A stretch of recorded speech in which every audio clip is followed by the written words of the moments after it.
Merci Saint-Esprit.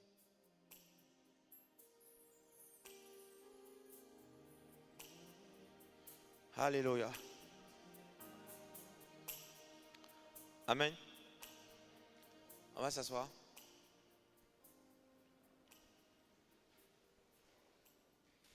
Que Dieu vous bénisse. On va continuer notre thème sur la foi. Et je prie que Dieu fasse que vous puissiez nous écouter et que vous reteniez le maximum. Je dis comme ça à tous ceux qui sont présents, votre vie peut changer, mais ça ne dépend que de vous. Votre vie peut changer, mais ça ne dépend que de vous. Ne vous bornez pas seulement à écouter, écoutez dans le but de mettre en pratique. Si vous avez la possibilité, prenez note. Amen. Amen. C'est des choses que nous avons expérimentées, nous avons vu le changement dans notre vie. Et ce sont ces choses que nous voulons vous partager. J'insiste et je répète. Déjà, nous avons des témoignages de ce que le peu que nous avons enseigné la semaine dernière a commencé à produire des fruits dans la vie de certaines personnes. Je vous donne un peu le témoignage pour que ça vous motive à écouter. Une personne qui n'arrivait pas à joindre les deux bouts, qui n'arrivait pas à avoir seulement que 100 000, c'est que 100 000 même pour avoir à la fin du mois là, c'était tout un championnat. Après avoir mis en application ce qu'elle a entendu, elle m'a appelé le vendredi pour me dire qu'elle vient d'avoir un emploi du rémunéré à 1 million minimum.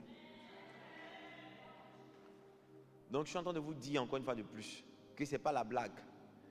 On ne parle pas pour un homme, on ne parle pas pour faire plaisir. On vient parler de la part de Dieu. Et ce que nous allons enseigner, nous vous demandons de les mettre en pratique. Amen. Là, nous allons aller très vite parce qu'on est dans pratiquement le deuxième culte. Amen. Donc, on a dit qu'il fallait développer notre foi, que sans la foi, nous ne pourrons pas plaire à Dieu. Et que la foi était l'élément primordial qui allait nous permettre d'atteindre nos objectifs. Amen. Vous me suivez? Alléluia, vous me suivez?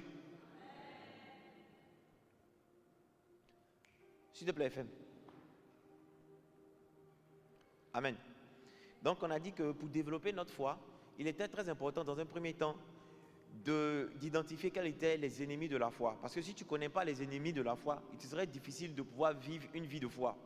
Et on a d'abord vu 4 ennemis principaux, qui étaient l'inquiétude. On a compris que lorsqu'on s'inquiétait, on était en train de faire ce que l'ennemi voulait. Et que l'inquiétude nous empêchait de manifester une grande foi. Donc, il était intéressant pour nous de pouvoir contrer les affres de l'inquiétude. Amen. C'est-à-dire que chaque fois que l'inquiétude veut se manifester, il est important pour nous de pouvoir contrer les affres de l'inquiétude. Comment? Amen. Si une personne a un problème qu'elle confie à Dieu, par exemple, le problème de payer son loyer, qu'elle confie à Dieu, si elle finit de confier le problème à Dieu, elle doit se mettre en tête que Dieu est en train de se charger de ce problème. Donc, elle ne doit pas toujours en train de s'inquiéter, de savoir comment ça va se passer. Le comment là, ne l'intéresse pas. Tout ce qu'on lui demande, c'est de confier à Dieu. Amen. On a eu aussi le témoignage d'une personne qui était venue, qui disait qu'elle passait tout son temps à s'inquiéter. Et dans la période du Covid-19, là, elle n'a pas pu travailler. Elle a décidé de faire confiance à Dieu par rapport à tout ce qu'elle entendait. Waouh. Elle a décidé de faire confiance à Dieu par rapport à tout ce qu'elle entendait. Et elle a dit à Dieu simplement, j'entends toujours mon père spirituel prêcher sur la foi, sur sa capacité à donner et autres. Ce que je veux, c'est que cette fois-ci, là, je ne veux plus m'inquiéter. Je mets tout dans ta main. Le loyer, comment on va manger, je mets tout dans ta main. Et ça fait que cette personne en question ne s'est inquiétée de rien. Mais elle dit que chaque fois qu'il y avait une dépense, Dieu pourvoyait à ce qu'il y ait de l'argent pour la dépense. Amen. Qu'elle a pu gérer tous ces différents mois sans travailler. Or, d'habitude, quand elle travaille, elle n'arrive pas à terminer le mois, malgré qu'elle ait l'argent. Mais cette fois-ci, elle n'a pas travaillé. Elle n'est pas femme de Dieu. Mais Dieu permettait qu'elle puisse avoir de l'argent. Les gens l'appelaient pour lui donner de l'argent. Alors, comment ça va? Il y a longtemps. Et au moins, si c'était des dragueurs, tu allais dire que c'est des gens qui te draguent, donc ils veulent quelque chose. Mais ce n'est même pas des gens qui la draguaient. Amen. Elle a pu comprendre que véritablement l'inquiétude était un frein au développement de la foi. Le deuxième point que je veux toucher, c'est la peur. La peur nous empêche de voir Dieu se manifester dans notre vie. La peur est un frein au déploiement de notre potentiel. Quelqu'un m'entend? C'est pourquoi tu dois pouvoir briser et détruire les œuvres de la peur en décrétant le contraire de ce que la peur veut te faire faire. Vous savez que la peur annule, diminue, détruit notre capacité d'audace. Amen. On m'a raconté le témoignage d'une personne. Elle cherchait une voiture, elle n'a pas l'argent. Et puis un monsieur a fait passer sur un post Facebook, il a mis le numéro de téléphone, et puis il a mis sur une voiture à vendre. Amen. Quand elle a mis sur la voiture à vendre, elle est entrée en contact avec le monsieur, et puis elle dit au monsieur, vraiment la voiture me plaît, mais je n'ai pas l'argent. On fait comment? Donc le monsieur a commencé à rire. Il s'est dit que c'était une blague. Il dit, non mais vous proposez combien? Elle dit, je suis sérieux, la voiture me plaît, mais je n'ai pas l'argent. Franchement, je me vois dans cette voiture-là, quoi. C'est la voiture que je cherche même. Donc elle est restée dessus. Et le monsieur a raccroché avec politesse. 2 semaines plus tard, le même monsieur l'appelle pour dire, bon, depuis là, je cherche preneur, je ne vois pas la voiture. Mais je sens dans mon cœur que je dois te donner la voiture. Viens prendre la voiture. Ce n'est pas de la sorcellerie. Ce n'est pas des paroles en l'air. La seule chose, c'est la foi. Amen. Si vous voulez que ces choses arrivent dans votre vie, vous devez manifester de la foi et de la véritable foi. Amen. Le 3e point, comme ennemi principal, on a parlé du doute. La Bible dit que celui qui demande à Dieu et qui est après en train de douter, c'est une personne instable. Vous voyez quand les vagues battent les bateaux, ils vont d'un côté à un autre. La Bible dit qu'une telle personne ne pense pas recevoir quelque chose de Dieu. Donc quand vous demandez quelque chose à Dieu, vous devez vous rassurer. Vous devez vous rassurer vous-même que Dieu va faire. Qui ici peut parler de son problème au président de la République? C'est que tu as une ligne directe avec le président et tu lui parles de ton problème. Tu vas dormir en paix parce que tu sais comme c'est le président, il va résoudre ton problème. Donc c'est la même chose que nous devons faire vis-à-vis de Dieu. Parce que Dieu est plus grand que le président. Amen. Le dernier point pour l'ennemi principal, on a parlé de raisonnement. Il y a beaucoup de personnes à qui Dieu demande de faire certaines choses. Mais ils sont toujours en train de dire, est-ce que c'est la voix de Dieu même? Est-ce qu'il faut que je fasse ça? Est-ce que... Et ils ne se mettent pas en mouvement et après ils perdent leur bénédiction. Amen. Donc, faisons attention à notre raisonnement. Vous savez, la parole de Dieu, là, on ne réfléchit pas avec la parole de Dieu. On obéit à la parole de Dieu. On se soumet à la parole de Dieu. L'une des définitions de la foi que j'aime bien, c'est la force de l'obéissance intérieure. La foi, on obéit. Quelqu'un qui parle de foi, c'est quelqu'un qui obéit. Ce n'est pas quelqu'un qui raisonne. C'est quelqu'un qui met en exergue ce que Dieu attend de lui. Amen. L'autre point, on a parlé d'autres ennemis de la foi. On a parlé de la désobéissance. Le péché. Le péché nous empêche de manifester une véritable foi. Donc, tu ne peux pas dire à quelqu'un je t'aime. Je ne peux pas dire à quelqu'un que je suis avec toi et puis te comporter mal vis-à-vis de cette personne. À un moment, la personne va se demander, mais ton je t'aime que tu dis là, c'est quel je t'aime? Parce que tes actes ne montrent pas que tu m'aimes. Donc, on ne peut pas prétendre avoir foi en Dieu et puis se comporter comme étant ennemi de Dieu. C'est pourquoi nous devons fuir le péché. Si nous voulons avoir une vie, comme nous sommes en train de l'expliquer, une vie de succès, il faut que nous commencions à fuir le péché sous toutes ses formes. Amen. Très souvent à l'église, on a tendance à penser que le péché, c'est le péché seulement sexuel. Le mensonge, le vol, tout ça, c'est des péchés. Amen. Donc, fuyons le péché sous toutes les formes. Après le péché, nous avons parlé de l'espérance. On a dit que beaucoup attribuent l'espérance comme foi, que beaucoup prennent l'espérance comme foi. C'est-à-dire que l'espérance, ça va aller, c'est dans le futur. Mais la foi se conjugue au présent, l'espérance se conjugue au futur. Donc si tu fais une prière et que dans ta prière tu dis Seigneur, le Seigneur fera ça pour moi, tu n'es pas en train de manifester de la foi, tu es dans l'espérance. Donc il ne faut pas t'étonner que ce que tu demandes là, tu ne vois pas se réaliser. Quelqu'un m'entend? Amen. Après l'espérance, nous avons parlé de l'adhésion mentale. Ce que j'appelle l'adhésion mentale à la parole de Dieu, c'est qu'il y a des personnes qui viennent à l'église et qui écoutent la parole de Dieu, mais qui ne sont pas prêts à marcher sur ce que la parole de Dieu dit. C'est-à-dire qu'ils reconnaissent, ils disent par exemple, Jésus guérit, oui, je crois que Jésus guérit. Maintenant qu'ils se retrouvent dans une position difficile avec une maladie, ils courent vers des hommes. Amen. Ils courent vers des hommes. Mais ils disent que Jésus guérit, mais ils ne vont pas vers Jésus. C'est des gens qui acceptent mentalement la parole de Dieu. Mais la parole de Dieu ne domine pas leur cœur, ne domine pas leur volonté. Amen. Après, on a parlé de la foi en nos sens. Vous savez, je vous ai dit que l'enveloppe, le corps est une enveloppe qui nous permet d'interagir avec le physique. Amen. Et on se base sur ce qu'on voit. Aujourd'hui, quelqu'un pourrait dire, ce que je ne vois pas, ce que je ne touche pas, ce que je n'entends pas, ce que je ne goûte pas, n'existe pas. Amen. Or, la Bible dit que tout ce qui a été fait, tout ce qui est physique qui a été fait d'abord sur la base de l'invisible. C'est que la matière de la création, c'est une matière d'abord invisible. Quelqu'un me suit? Donc on ne peut pas prétendre connaître Dieu ou avoir la foi sans entrer dans l'invisible. C'est pourquoi Dieu dit, quand tu demandes quelque chose, crois que tu l'as déjà reçu et tu le verras s'accomplir. Parce qu'on ne te demande pas de voir, On dit de croire avant de voir. Donc pour quelqu'un qui veut manifester la foi, doit être une personne qui ne marche pas selon ses sens, qui ne marche pas selon son raisonnement, selon la logique. Parce que la foi n'a rien à voir avec la logique. Quelqu'un m'entend? Je n'ai pas vraiment l'impression que vous m'entendez. Bon, peut-être que vous m'entendez, mais vous ne me comprenez pas. Amen. Maintenant, après, on a parlé de la foi en soi. On a dit qu'il y a certaines personnes qui croient en elles-mêmes. C'est-à-dire qu'une fois qu'elles n'arrivent pas à avoir une même mise sur une situation de leur vie, elles commencent à paniquer. Parce que pour elles, tout doit être logique. Amen. Et on a dit que c'était un piège au développement de la foi. Alléluia. Et après ce point où on a cité les ennemis, on a dit que la parole de Dieu était un atout véritable pour manifester la foi. Pourquoi? Parce que la parole de Dieu était l'élément qui nous permettait d'avoir la foi. La Bible dit que la foi vient de ce qu'on entend provient de la parole de Dieu. Alléluia. Donc la parole de Dieu est un élément primordial pour manifester la foi, pour que notre foi se développe. Et on a dit comment, on a pris 2 points pour expliquer comment notre foi devait grandir au travers de la parole de Dieu. Le premier point, c'était déjà de commencer à rechercher dans la parole de Dieu les éléments qui attraient à la foi. Amen. Quelqu'un qui veut manifester la foi, qui ne lit pas la Bible, c'est un leurre. Si tu veux manifester la foi, tu veux avoir des exploits quand tu pries, tu veux que Dieu exauce rapidement, et toi tu ne lis pas la Bible, tu n'es pas en train de travailler avec la Bible, c'est un leurre. Tu ne verras rien se manifester dans ta vie. Parce que la base de la foi, c'est la parole de Dieu. Donc je vous ai demandé simplement de prendre du temps à lire la Bible et de faire ressortir les éléments qui attraient à la parole de Dieu. Amen. Le deuxième point, c'était que vous deviez écouter les enseignements ou des témoignages qui développent la foi. Parce qu'on dit, ce que tu entends détermine ton attitude, ton comportement. Amen. Et ce que ton comportement détermine ta façon, mais ton attitude, ta manière d'agir, d'aller plus loin. Quelqu'un me suit? Donc ta foi, ce que tu entends, a un impact sur la façon dont tu te comportes. Et la façon dont tu te comportes va montrer où est-ce que tu seras demain. Amen. Donc c'est pourquoi nous ne devons pas donner nos oreilles à n'importe qui. Nous devons écouter les choses qui nous font évoluer. Nous devons écouter les choses qui sont basées sur la parole de Dieu. Alléluia.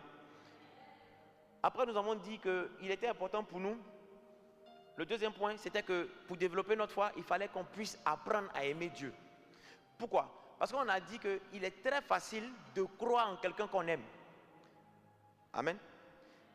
Si vous aimez une personne, vous êtes prêt à croire tout ce que cette personne va vous dire. Vous ne cherchez même pas à authentifier ses dires. Vous croyez. Pourquoi? Parce que vous l'aimez. Donc si nous devons développer notre foi, nous devons développer notre confiance en Dieu, il était important pour nous de développer notre amour pour Dieu. Et comment développer son amour pour Dieu? Le premier point, c'est de dire qu'il faut savoir d'abord que Dieu nous aime. Et comment on sait que Dieu nous aime? La Bible dit que Dieu a tant aimé le monde qu'il a donné son Fils unique.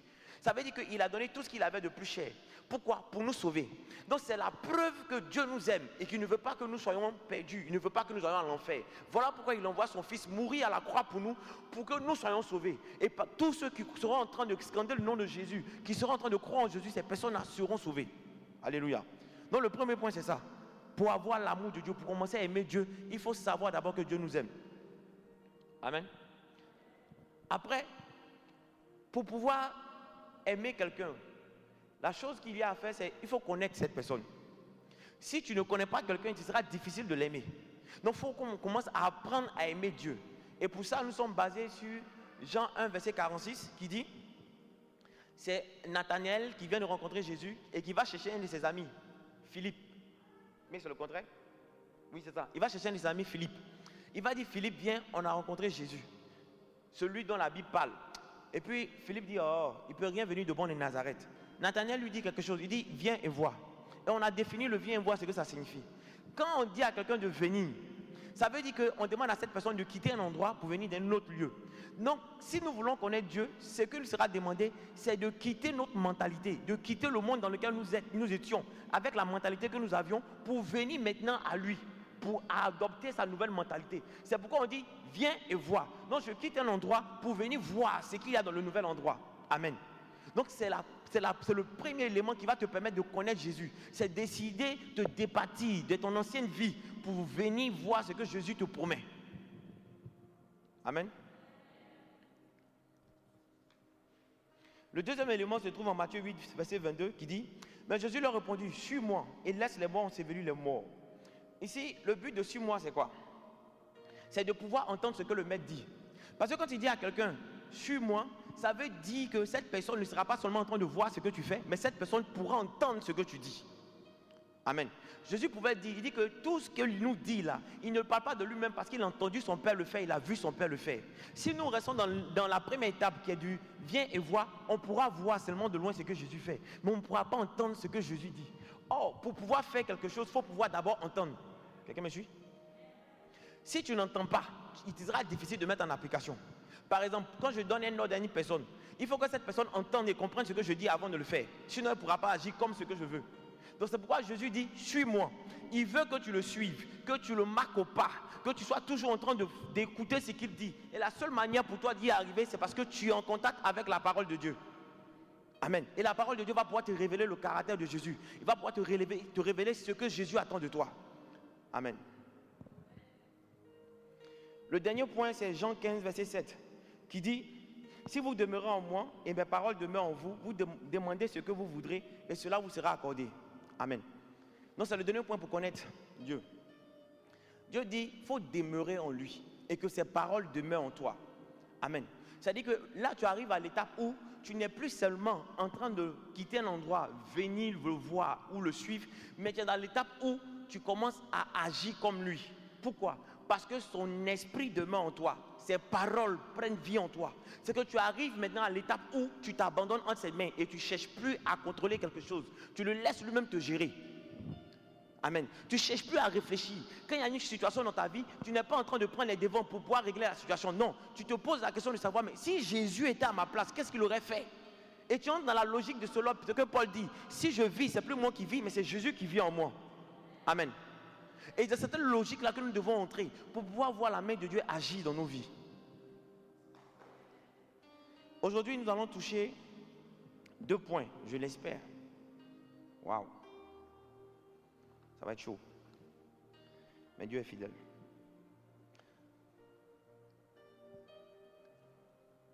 Le point qu'on va toucher pour nous montrer encore, pour nous permettre de savoir comment connaître Dieu, se trouve en Jean 21, verset 17.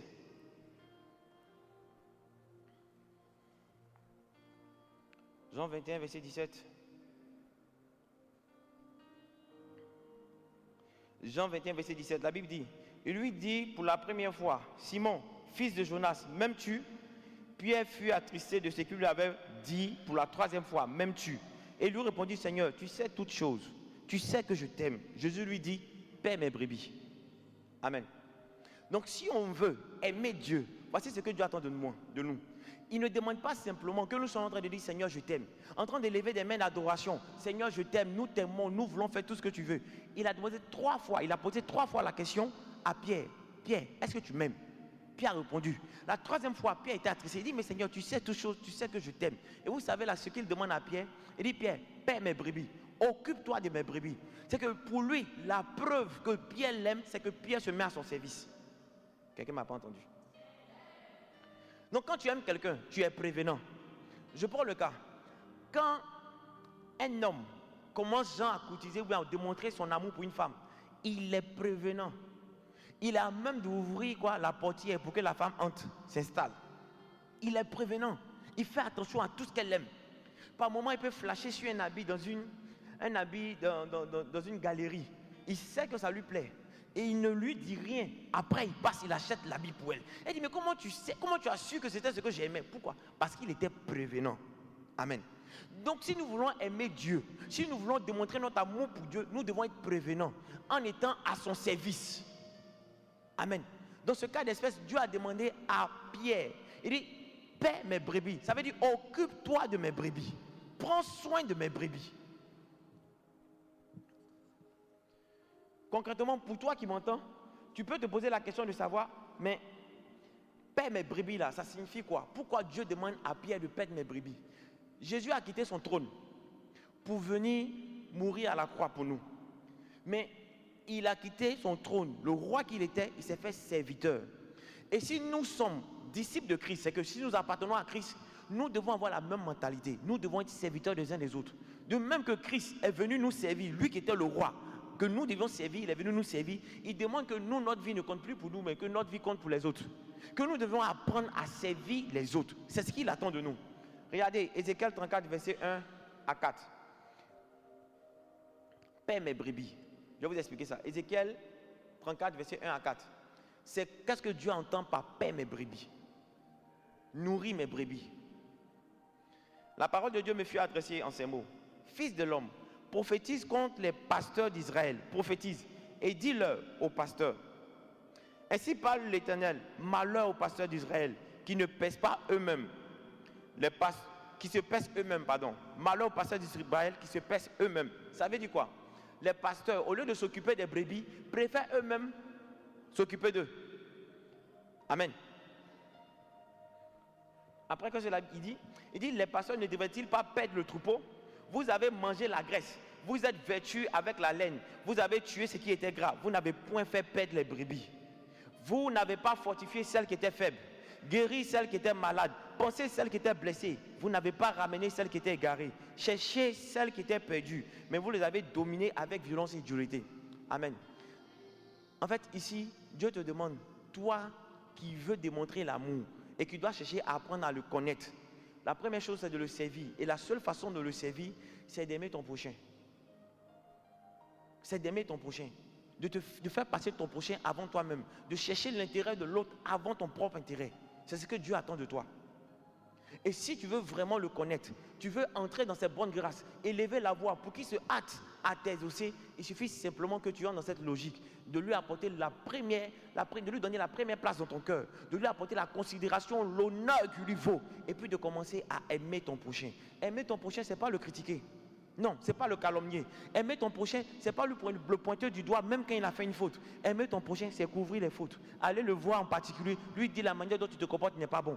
Aimer ton prochain, c'est lui prêcher la parole de Dieu. Tu ne peux pas prétendre aimer quelqu'un sans lui parler de Dieu. Parce qu'en l'exposant à la parole de Dieu, il sera sauvé. S'il accepte Jésus-Christ, il sera sauvé. Donc si tu aimes ton prochain, tu dois commencer à savoir, est-ce que mon voisin, mon ami, ceux qui m'entourent, est-ce que ces personnes sont sauvées? Est-ce que ces personnes ont accepté Jésus-Christ? Si cela n'a pas encore été fait, c'est de ton ressort de leur apporter cette parole. C'est de ton ressort de leur apporter cette vie-là qui est Jésus-Christ. C'est ainsi que Dieu verra que tu l'aimes parce que tu prends soin de celui qui est à côté de toi. La Bible dit, aucune personne ne peut prétendre aimer Dieu qui ne voit pas et puis haïr son frère qui est à côté de lui. Non, ce que Dieu attend de toi, c'est que tu puisses lui montrer ton amour en amenant ton frère, ta soeur, ton cousin, ceux de ton entourage à être sauvés. C'est ainsi que tu verras que la foi va commencer à se développer en toi. Pourquoi? Parce que tu auras les mêmes sentiments qui sont en Jésus. Les mêmes sentiments qui sont en Jésus vont dominer sur ton cœur. Et tu verras la foi prendre un autre volume dans ta vie. Amen. Le troisième point, qui est le point le plus important de ma prédication d'aujourd'hui, le plus important, parce que les autres sont importants aussi, mais lui il est le plus important. Le troisième point qui va te permettre de grandir pleinement dans la foi, je l'appelle la confession. Répète après moi la confession. Romains 10, verset 8 à 10. Romains 10, verset 8 à 10. Je lis. Que dit-elle donc? La parole est près de toi, dans ta bouche et dans ton cœur. Or, c'est la parole de foi que nous prêchons. Si tu confesses de ta bouche le Seigneur Jésus, et si tu crois dans ton cœur que Dieu l'a ressuscité des morts, tu seras sauvé. Car c'est en croyant du cœur qu'on parvient à la justice, c'est en confessant de la bouche qu'on parvient au salut, selon ce que dit l'Écriture. Amen. Selon ce que dit l'Écriture. Désolé.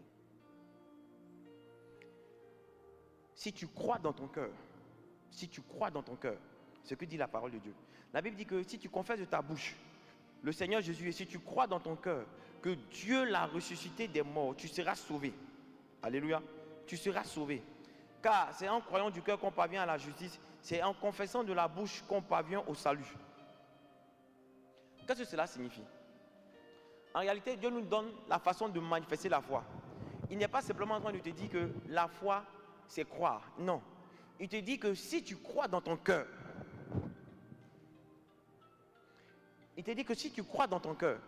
et que tu manifestes et que tu confesses ce que ton cœur dit, tu verras cela s'accomplir. Amen. Mais c'est quoi on appelle croire dans ton cœur? C'est ce qu'on appelle croire dans ton cœur. Et c'est à quoi on doit croire. Amen. C'est à quoi on doit croire. Le premier important élément ici, c'est que vous compreniez que la Bible parle de la parole de Dieu. Quelqu'un m'entend? De la parole de Dieu. Vous verrez pourquoi la parole de Dieu est le centre de tout ce que nous disons. C'est pourquoi les personnes qui n'aiment pas lire la Bible, vous aurez des vies limitées. Ce n'est pas ce que je vous souhaite, mais c'est ce qui risque d'arriver. Si vous ne prenez pas à cœur de commencer à lire la Bible et d'en tirer les trésors qui vous concernent, vous aurez des vies limitées. Amen. Matthieu 24, verset 35 dit, le ciel et la terre passeront, mais mes paroles ne passeront pas. Jésus te dit que tout va passer. Tout va passer. Il aura la fin de toutes choses. Seules ces paroles demeureront. Seules ces paroles vont demeurer. Donc tu dois comprendre que quand la Bible dit crois en ton cœur, la Bible demande de croire en la parole de Dieu. Amen. De croire en la parole de Dieu. Écoutez, la Bible me dit encore que les paroles que je vous ai données en Jean 6, verset 63, il dit les paroles que je vous ai données sont esprit et vie. Ça veut dire que ce ne sont pas seulement des lettres, ce ne sont pas seulement des mots. Ces paroles ont la vie en elles, sont esprit et vie.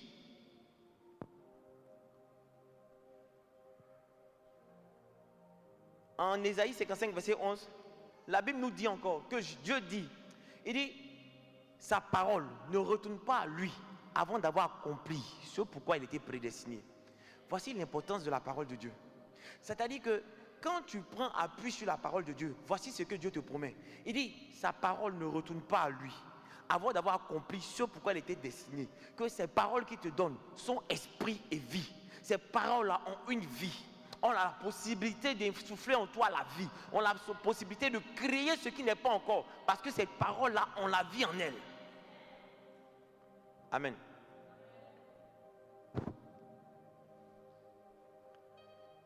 Amen. Le principe ici à comprendre, c'est que ne te borne pas simplement à écouter ce que la parole de Dieu dit. Il faut confesser. Amen. Il faut croire dans son cœur, il faut confesser. Aujourd'hui, des gens traversent certaines situations. Quelqu'un peut être malade et la parole de Dieu dit tu es guéri par les maîtrisures de Jésus. Cela signifie quoi? Si Jésus a été blessé, que son sang a coulé par ses maîtrisures, toi tu es guéri. Est-ce que tu vas décider écouter le diagnostic des médecins ou écouter ce que la parole de Dieu dit? Voilà où tout se joue. Qu'est-ce que tu décides de faire? Écouter ce que les médecins disent ou écouter ce que la parole de Dieu dit? Tu passes un concours et tu as entendu qu'on dit si tu ne payes pas, tu ne peux pas avoir. Qu'est-ce que tu décides d'écouter? Ce que les gens disent ou ce que Dieu dit de toi? Qu'est-ce que vous voulez faire de votre vie? Ce que les gens disent que vous êtes ou ce que Dieu dit que tu es? Les gens auront tendance à dire que tu n'iras nulle part. Pourquoi? À cause de tes actions antérieures ou à cause des actes que tu as posés. Mais ce n'est pas ce que Jésus a dit de toi. Parce que le billet de 10 000, même quand il passe sur la femme qui vend le charbon, sur le boucher, sur la femme qui vend le poisson, même avec l'odeur, qu'il soit froissé, quand tu vas chez le boutiquier avec le billet de 10 000, il a la même valeur. Non, ce n'est pas ce que les gens disent de toi qui détermine ce que tu es. Mais c'est ce que Dieu dit de toi qui doit être la norme pour ta vie. C'est pourquoi beaucoup de personnes sont chrétiennes et n'ont pas de vie d'espoir. Pourquoi? Justement parce qu'elles préfèrent écouter ce que les autres disent au lieu d'écouter ce que Dieu dit. Au lieu de mettre en application ce que Dieu dit. Au lieu de choisir ce que Dieu dit. Amen. La Bible dit que, écoutez bien, pour vous montrer combien de fois la parole de nos bouches ont la possibilité d'influencer négativement nos vies. La Bible dit en Proverbe 6, verset 2, la Bible dit, si tu t'es enlacé par les paroles de ta bouche, si tu es pris par les paroles de la bouche, ça veut dire quoi? Par les paroles de ta bouche, tu es capable, tu as même de t'enlacer. Par les paroles de ta bouche, tu as même de te mettre en prison.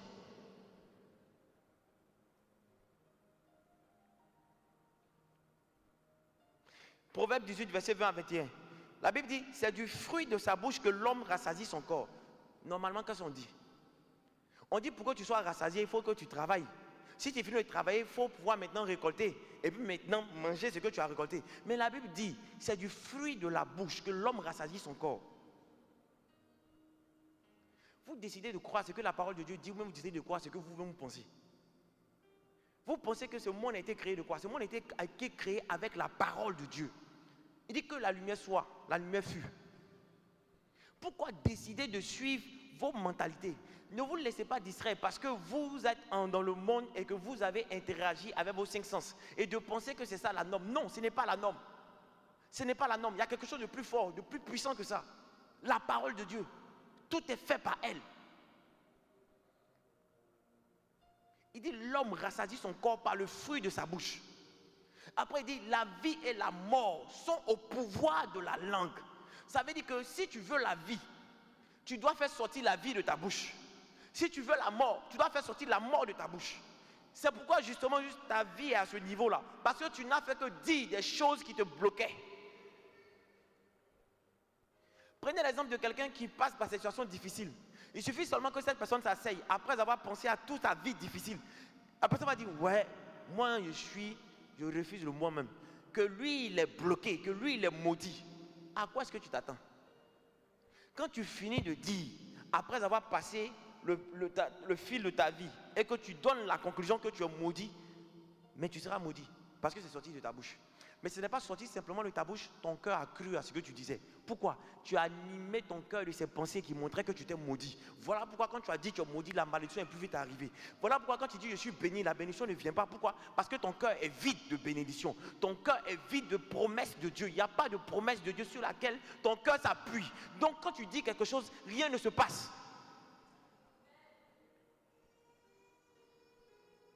Quand tu dis quelque chose, rien ne se passe. Pourquoi? Parce que dans ton cœur, il doit y avoir des promesses de Dieu. Quand quelqu'un dit il est maudit, il a fait ressasser dans son cœur des pensées qui ont animé son cœur pour montrer qu'il est maudit. La Bible dit que ce n'est pas ce qui entre en l'homme qui le souille, mais c'est ce qui sort de l'homme. Ce sont les mauvaises pensées. Ça veut dire que pour que ton cœur marche dans quelque chose, pour que tu puisses croire en quelque chose, ce sont les pensées qui dominent ton cœur. Si je te demande aujourd'hui, qu'est-ce que tu veux? Dieu te demande qu'est-ce que tu veux. Tu ne sauras même pas ce que tu veux. Tu as dit, mais il y a beaucoup de choses. Hein. Ça montre l'importance que ton cœur n'est pas dominé par une bénédiction particulière. Donc quand tu vas dire je suis béni, tu ne verras pas la bénédiction se manifester. Pourquoi? Parce que ton cœur ne partage pas la même chose que ta bouche dit. Donc pour pouvoir croire de son cœur, il faut déjà remplir son cœur d'une promesse de Dieu et s'attacher à cette promesse. Pensez à cette promesse. La Bible dit que la foi, c'est la ferme assurance des choses qu'on espère, une démonstration de ce qu'on ne voit pas. Donc pour démontrer ce que tu ne vois pas, il faut que cette chose-là soit remplie dans ton cœur. Il faut que tu crois en cela, il faut que tu te comportes comme si la chose, tu l'avais déjà reçue.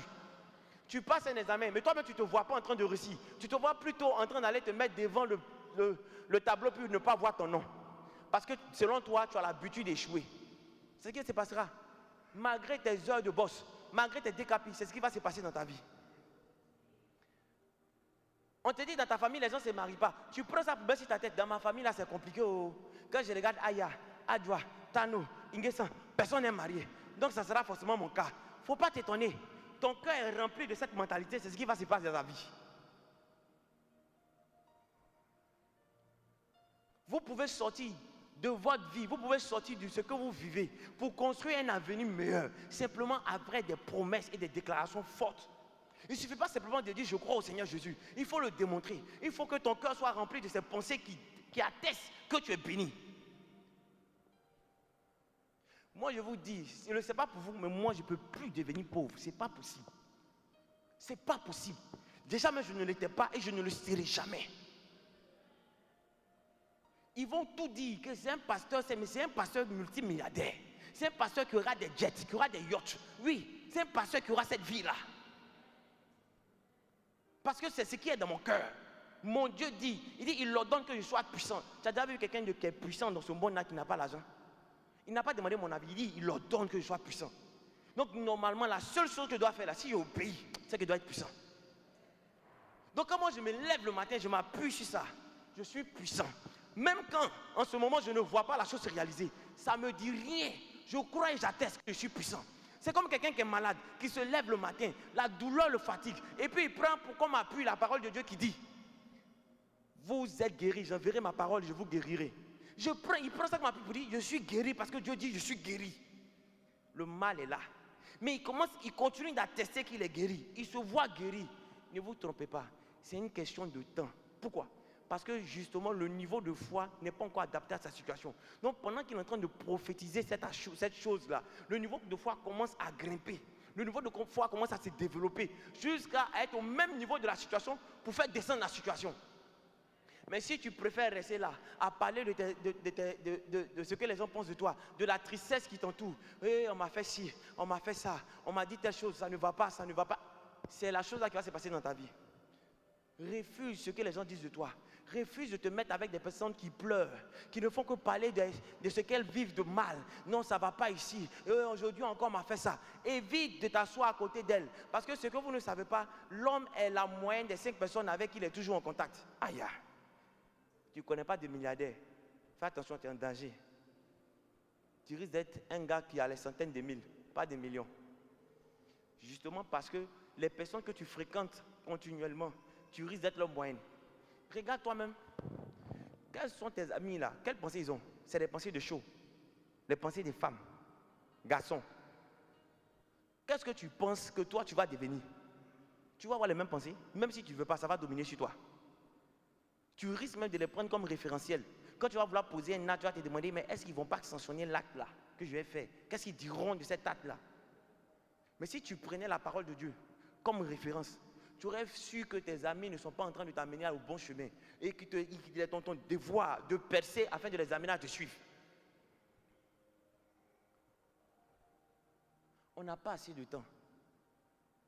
Quand vous voyez ce qui se passe dans le monde, vous savez que le maître à la porte, il revient bientôt. Jésus revient bientôt.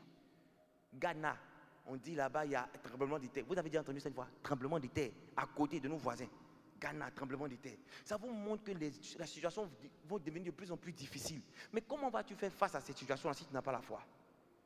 Vous comptez sur qui? Votre oncle, votre frère, votre tonton, votre papa. Parce que quoi, il a l'argent. Il peut arriver une situation où on est en crise mondiale, crise financière, crise économique, où tu as de l'argent, mais ton argent ne vaut plus rien. Tu vas vivre comment? La Bible dit que nous devons vivre par la foi. Donc si tu ne prends pas sur toi de développer le principe de la foi, tu seras parmi ces personnes qui sont en train de crier. Mais il est arrivé dans l'ancien temps qu'il y a eu une famine. Oui, la famine a frappé le monde entier. Mais il y a eu un peuple qui a été épargné de cette famine. Pourquoi? Parce qu'ils avaient un Dieu fort. C'est maintenant à toi de décider ce que tu veux faire de ta vie. Veux-tu faire partie des personnes qui sont en train de crier pendant que tout le monde crie? Veux-tu faire partie des personnes qui sont en train de pleurer pendant que tout le monde pleure? Mais ou des personnes qui rient à tout moment? Pourquoi? Parce qu'elles ont l'assurance qu'elles sont établies sur le roc éternel, le roc qui ne change pas. La Bible dit que notre Dieu là, il mesure, c'est pas pour montrer la puissance de ce Dieu, il mesure le diamètre de la terre par l'écart de ses doigts. C'est pas la Bible qui le dit quoi, mais prends un peu la mentalité. Il mesure le diamètre de la terre par l'écart de ses doigts. Toute la terre, lui, il mesure ça comme ça. Il fait de la terre son marchepied. Jusqu'à quand vous allez décider marcher avec lui? Quand est-ce que vous allez décider de faire de lui votre Dieu? Vous avez vécu comme vous l'entendez. Qu'est-ce que ça vous a produit? Qu'est-ce que ça vous a fait? Regardez comment l'ennemi se joue de vous. Regardez comment l'ennemi se joue de vous. Quand je dis il y a du bon à servir Dieu très jeune, vous pensez que c'est la blague? Je reçois des témoignages des personnes qui étaient à un certain niveau, qui ne connaissaient pas Jésus. Satan est entré dans leur vie, a tout détruit. Tout détruit. Mais si ces personnes connaissaient Jésus, ce n'est pas évident que le plan de l'ennemi allait se manifester. Pourquoi? Parce qu'il dit que lui, il révèle les choses cachées à ses serviteurs. Un monsieur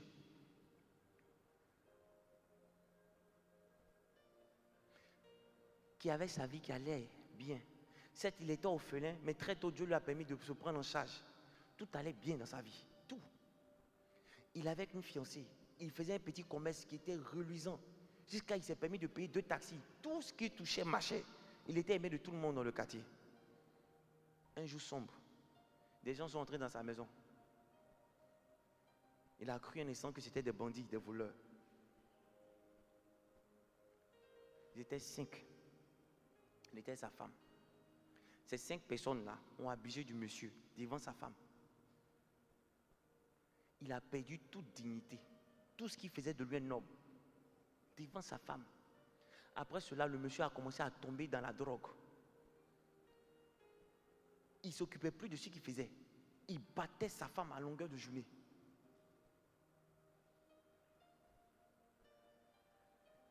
Il avait pratiquement tout perdu. Tout ce qui l'intéressait, c'était la drogue. Jusqu'à ce qu'un jour, sa femme entre, elle le voit en train de se droguer avec des personnes bizarres, peu recommandables. Et comme il était dans les vapes, elle a voulu parler, il a boxé sa femme. Elle a décidé de quitter la maison. Un autre jour, le monsieur était toujours avec ses amis peu recommandables, en train de se droguer. Ce qui se passe, c'est quoi? C'est que le propriétaire arrive, le surprend, le met dehors. Donc, il trouve refuge chez un de ses amis. Et son ami aussi. Ah, il y a des amis. Son ami l'enfonce pour dire, bon, comme tu as personne, moi je te récupère, je vais t'aider. Il s'en est suivi, orgie, de toutes sortes. C'est-à-dire que matin, ils sont avec garçons, femmes, ils font tout ce qu'ils veulent, ils se droguent. Le soir, ils sont avec garçons, femmes. En fait, il ne se passait pas un temps sans que le gars ne soit en train de vivre cette vie-là. Jusqu'à ce qu'il commence à maigrir. On va à l'hôpital, on ne trouve rien. Son ami lui dit, Joe, je ne veux pas cadavre dans ma maison, quitte ma maison. Il se retrouve à dormir maintenant au marché. Il commence à supplier les femmes qui vendent le matin la bouillie, les beignets là, de leur donner à manger, de lui donner à manger. Il y a une dame qui le faisait couramment. Et un jour, il dort, il y a un fou qui vient, qui le gifle, qui dit, quitte ici, va dans ton palais. Il ne comprend pas, il chasse le fou. 20 minutes après, le fou vient, le gifle encore. Je ne t'ai pas dit de quitter ici, va dans ton palais. Il ne comprend pas de quoi il s'agit. Le lendemain, il vient encore se retrouver dans le marché, on le chasse. On dit non, on ne veut plus de lui ici. Et il y a un vigile qui dit non, il ne faut plus rester ici. Il ne sait pas où il va partir. Le vigile dit, il y a une église là-bas, il faut partir. Il va, il sonne, le vigile de l'église est prêt à le mettre dehors. Or, l'homme de Dieu est en train de préparer un grand moment, donc il dormait dans l'église. Donc l'homme de Dieu vient pour savoir qui a sonné. Il rencontre le jeune homme. Le jeune homme lui parle de sa vie, mais en lui cachant l'histoire sombre. Il décide de prendre le jeune homme sous son aile. Il lui donne un endroit pour dormir. Le jeune homme dort. Et qu'est-ce qu'il se fait? Le matin, très tôt, il quitte le coin. Il fuit. Le monsieur n'a pas le temps de voir le jeune homme. Ok. Et le gars, il repart au marché. Avant qu'il ne comprenne ce qui se passe, il entend, c'est lui. Tout le monde descend sur lui en train de le frapper. Tout le monde le bat, La seule chose qui lui vient en tête, pendant qu'il était chrétien, mais il partait à l'église avant que cette histoire arrive là. Il partait à l'église un ton. C'est que quand il n'a pas d'activité, quand il n'y a pas gombo, ça il se rappelle de Dieu. Donc il va s'asseoir, il chauffe les bancs de l'église. Il s'assoit, il n'entend rien, il n'écoute rien, il revient. Pour lui, les chrétiens, ses parents sont chrétiens, donc lui, il est chrétien depuis longtemps, il connaît Dieu depuis longtemps. Et c'est là, pendant qu'on est en train de le frapper, là, qu'il se rappelle de Jésus. Et puis il crie, Jésus, sauve-moi. Il y a une dame qui vient qui dit, attendez, qu'est-ce qu'il a pris? Je paye tout. La dame l'aide, elle le prend, elle l'amène à l'hôpital. Le lendemain, la dame vient avec son mari. Le mari, c'était le pasteur qui l'avait fui. Le pasteur le récupère, la femme. On lui donne un logis, bien. Il commence à comprendre ce que c'est la parole de Dieu. Il commence à se développer. Et le gars, tellement il est bon dans le commerce, la femme avait une petite activité. Quand il met sa main dedans, c'est fini. Ça se multiplie. Donc, le monsieur lui dit, au lieu de sortir, attends 1 an, tu vas économiser. Et puis après, tu pourras aller prendre une maison. Il attend les 1 an. Il économise. Et une fois, il partait faire les courses pour son ami en question, pour la dame en question. Il recroise un de ses amis avec qui il faisait la mauvaise vie. Qui brille. Et puis il lui dit, mais tu fais quoi comme ça? Moi, il peut t'aider, il y a un circuit. Qu'il y ait un vrai way, au lieu de consommer la drogue là, tu peux vendre. Le way sûr. Premier jour, il entre dans le way. C'était guet-apens, PJ, on tombe sur lui. Il était avec des personnes peu recommandables. On ne cherche même pas à savoir qu'est-ce qui se passe. On le prend. Il est en prison comme ça. Personne ne le connaît. Qui te connaît à Abidjan? Qui tu peux appeler pour expliquer ton problème? Il est en prison. Il fait 1 an là-bas. À la faveur d'une grâce prédestinée, il sort. Il va rapidement retrouver les pasteurs. Il explique toute la vie, même la petite partie sombre. Il décide de l'encadrer. Il décide de prendre soin de lui. Quelque temps après, dans une croisade, on demande aux gens de se lever, de venir accepter Jésus. Et voici une fille dont l'accoutrement n'avait aucun doute sur son activité. C'était sa fiancée. qui était devenue prostituée. Elle accepte Jésus. Le couple pastoral décide de les coacher jusqu'à ce qu'ils s'en sortent. Aujourd'hui, le jeune homme n'est plus en Côte d'Ivoire. Parce que Dieu lui a permis, il s'est marié avec la fille, ça va, il a quitté le pays. Et c'est le témoignage qu'il a pu rendre. Mais écoutez, vous voyez ce qu'il a subi de difficile là. Simplement parce qu'il n'avait pas Jésus. Notre Dieu ne tape jamais pour trop. Il peut avoir des situations difficiles. Mais parce que tu es avec lui là, il te fait sortir de cette situation difficile. S'il avait pu simplement avoir Jésus, il n'allait pas vivre l'enfer qu'il a vécu. C'est pourquoi il y a du bon pour vous qui êtes là à commencer à donner votre vie à Jésus. Ce n'est pas de la blague, ce n'est pas des science-fiction. Satan travaille.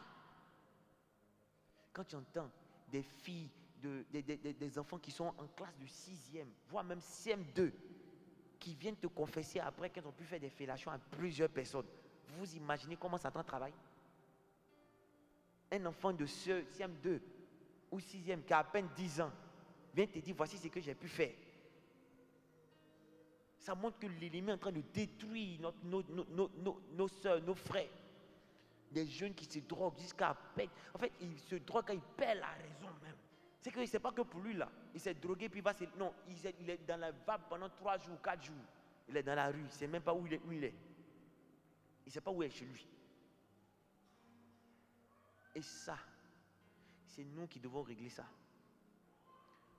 Il faut qu'on se lève, qu'on demande à Dieu notre amour. Et que notre foi soit faible. Il faut que toi aussi tu aies un témoignage qui puisse traumatiser ou choquer la vie de plusieurs. Osez prononcer, confesser ce que Dieu va faire dans votre vie. Osez le faire, confessez-le. Dites-le. Basez-vous sur ce que la parole de Dieu dit. Et vous verrez la gloire de Dieu. Amen. Que Dieu vous bénisse.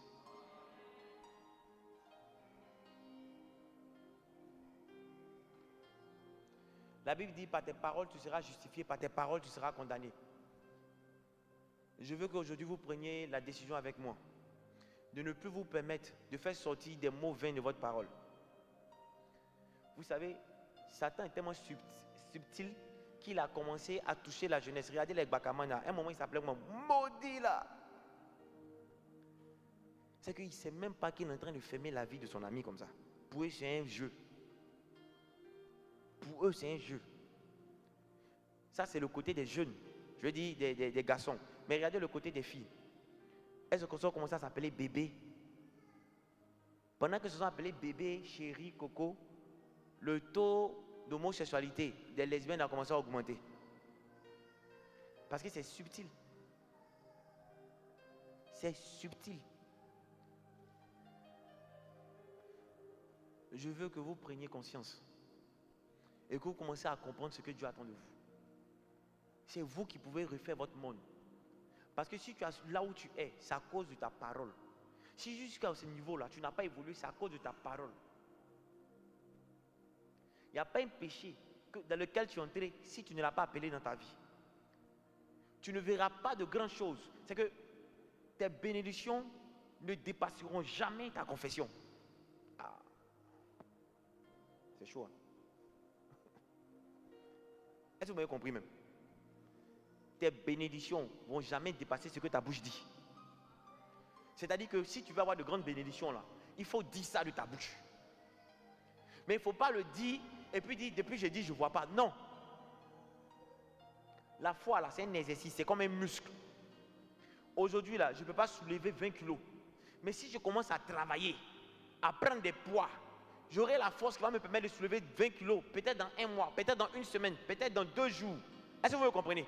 Mais par contre, que quelqu'un à côté de moi, il a déjà la force. Donc lui là, pendant que nous on sera en train de poursuivre la même chose, il pourra soulever les 20 kilos. Donc quand tu vas finir de prier, lui il aura sa bénédiction en même temps. Pourquoi? Parce que sa foi était déjà élevée. Est-ce que vous comprenez? Mais quelqu'un qui n'avait pas ce niveau de foi là, sera obligé de travailler sur sa foi, en train de prophétiser, de dire les mêmes choses, jusqu'à ce que sa foi commence à être strong, forte, pour pouvoir l'amener à l'autre niveau. Donc n'abandonnez pas sous prétexte que depuis vous dites, vous ne voyez pas la chose. Si vous continuez de dire, il n'y a pas bon garçon à Abidjan, il y a son mauvais, il y a son très mauvais, il ne faut pas t'étonner. Tu auras l'un ou l'autre. Que tous les garçons là, ils trompent, il ne faut pas t'étonner. Ils vont te tromper et tu seras retrompé. Ça existe. Des garçons qui sont fidèles. Il y a un buzz dans ce moment-là où il y a un prêtre qui prêche, qui dit que si quelqu'un est tombé dans l'impudicité, il ne faut pas le condamner. Lui, c'est parce qu'il est joli, qu'il a beaucoup plus d'opportunités. Que toi, si tu n'es pas tombé dedans, parce que tu es vilain, donc tu n'as pas beaucoup d'opportunités. Amen. Ça existe d'avoir des garçons qui ont des opportunités, de femmes qui sont jolies et qui ne tombent pas. Oui, ça existe. Ça existe. Mais tout dépend de ce que toi tu dis. C'est ce que ta bouche dit, ce que ton cœur croit, c'est ce qui se réalise pour toi.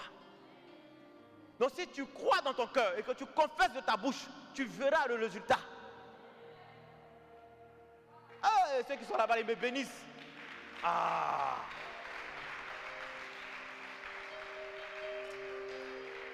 Vous savez, quand on prêche là, en fonction de ceux qui t'écoutent, la façon dont ils se comportent, ça change l'atmosphère. Donc tu peux commencer à prophétiser sur la vie et les gens vont changer. Mais quand vous êtes comme ça là, l'onction ne monte pas. On ne peut pas changer la vie des gens rapidement comme ça. Non, on est obligé de chauffer au moteur. On chauffe encore. Non, normalement on doit pouvoir, parce que ton cœur doit pouvoir tressaillir de joie quand tu entends ce genre de paroles. Ça veut dire que ton cœur est prêt à recevoir ton miracle. Mais toi on prie, on ne sait pas si tu entends, mais si tu comprends, tu écoutes, tu n'écoutes pas, on ne sait pas. La prochaine fois, on fait casting. On dit, est-ce que toi, tu es chaud? Si tu n'es pas chaud, ça va. Si tu es chaud, viens dans la salle. Amen. Que Dieu vous bénisse. Waouh. Il est 16h30. On va arrêter. Il y a le deuxième culte. Amen. On va se lever, on va commencer à prophétiser. Je vais vous donner des versets et vous allez lever la voix avec les versets là. Parce qu'on a dit que il faut que nos confessions aient pour appui quoi? La parole de Dieu. Parce que la Bible dit que Dieu dit, sa parole ne retourne pas à lui avant d'avoir accompli ce pourquoi elle était prédestinée. Donc il faut que nos confessions aient pour base la parole de Dieu. Il faut que pour croire du cœur, nous commencions à voir et à avoir des pensées qui attestent que ce que nous disons là est réel. Ne pas te focaliser sur le physique. Pas parce que tu ne vois pas physiquement que tu dis la chose ne se réalise pas. Hé, sorcier là, il n'a jamais pris visa, mais il a atteint les États-Unis. Vite, vite. Amen. Donc on va commencer à élever la voix. Demande pardon à Dieu pour toutes ces choses que tu as pu dire. Des choses contraires qui ont pu t'éloigner de lui. Élève la voix, commence à le dire. Commence à demander pardon. Tu as très souvent douté de lui, tu as très souvent raconté des choses qui ne sont pas bonnes. Élève la voix, élève la voix.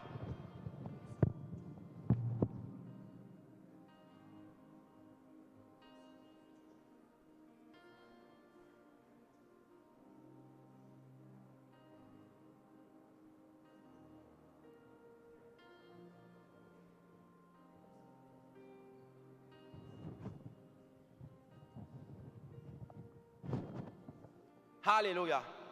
Amen. La Bible dit, en Jérémie 1, verset 29, ils te feront la guerre mais ne te vaincront pas, car je suis avec toi pour te délivrer, dit l'Éternel. Donc tu vas pouvoir dire à tous ceux qui se sont levés contre toi, spirituellement pour te limiter, quel que soit ce qu'ils feront, ils n'arriveront pas à te vaincre, parce que l'Éternel est avec toi. Élève la voix, prie. Hey.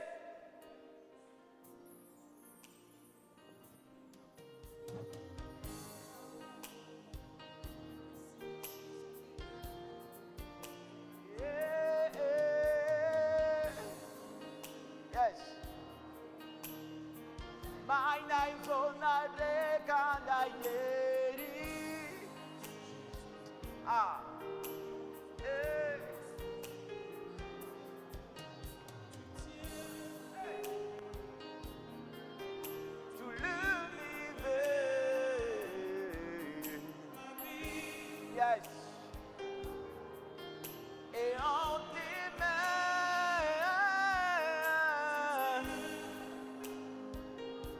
Alléluia. Je vais prier pour toi. Amen. Tu vas mettre la main sur ton cœur. Tu tiens tout l'univers, ma vie est en tes mains. Tu tiens, yes, mama.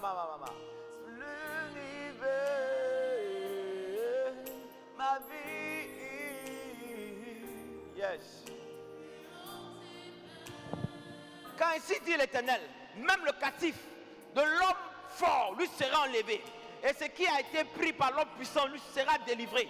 Moi, je contesterai avec celui qui conteste avec toi. Et je sauverai tes fils. Ainsi que la parole de Dieu se déploie dans ta vie. Tout homme fort qui a pris des choses te concernant, au nom puissant de Jésus, je décrète et je déclare que ces choses-là lui sont récupérées. Et l'Éternel te les renvoie dans le nom puissant de Jésus. La Bible dit en Psaume 7, verset 14, il est fils sorti des ténèbres et de l'ombre de la mort, et il rompit les liens. Toute personne qui m'entend, qui était sous le joug de l'homme de la mort, qui était sous le joug des ténèbres, maintenant même, comme l'Éternel a déclaré, il vous fait sortir des liens, il vous fait sortir des liens, au nom puissant de Jésus-Christ de Nazareth. Jérémie 30, verset 17, mais je te guérirai, je panserai tes plaies, dit l'Éternel. C'est pourquoi je décrète, je déclare que la guérison est notre partage. La guérison est notre partage. La guérison est notre partage. En notre corps, en notre âme, je déploie les grâces de la guérison dans le nom puissant de Jésus. J'atteste que tous ceux qui sont ici sont maintenant sous l'emprise de ta guérison dans le nom puissant de Jésus-Christ de Nazareth. Mayo satara mayondorobos. Et mama mayanderebo sonomo sakaraba. Mama sanerebo soko. Dieu fait habiter en famille ceux qui étaient seuls. Il fait sortir ceux qui étaient enchaînés pour qu'ils jouissent de l'abondance. Pour qu'ils jouissent de l'abondance. Seigneur, tu as vu aujourd'hui que les gens nous ont régnés. Les gens nous ont abandonnés. Tu dis que tu nous fais sortir pour nous mettre dans une famille afin de vivre dans l'abondance. Que la vie en abondance soit le partage. Que la vie en abondance soit le partage. Au nom de Jésus. Au nom de Jésus. Mama. L'Éternel te donnera la victoire sur tes ennemis qui s'élèveront contre toi. Ils sortiront contre toi par un seul chemin et ils s'enfuiront devant toi par 7 chemins. La récompense de ceux qui sont bons de cœur et la crainte de l'Éternel, ce sont les richesses, la gloire et la vie. Ainsi est votre partage. Au nom de Jésus, avec moi, vous serez riches. L'Éternel le dit. Avec moi sont les richesses et les honneurs, les biens éclatants de la justice. Et l'Éternel te fera surabondance. Entrer en prospérité dans le fruit de ton ventre et dans le fruit de ton bétail, dans le fruit de la terre et sur la terre de l'Éternel qu'il a juré de te donner à toi et tes pères. L'Éternel trouve son bon trésor, les cieux, pour donner à ton pays la pluie en sa saison, pour bénir tout ouvrage de tes mains. L'Éternel dit, tu prêteras à beaucoup de nations, tu n'en prêteras pas. L'Éternel te met à la tête et non à la queue. L'Éternel te bénit, il bénit tout ce que tu entreprends. L'Éternel est favorable vis-à-vis de toi, au nom puissant de Jésus. Hey. Est-ce que tu peux commencer à élever la voix pour dire merci à Dieu pour ces miracles sur ta vie? Yes. Ma vie est en tes mains. Tu tiens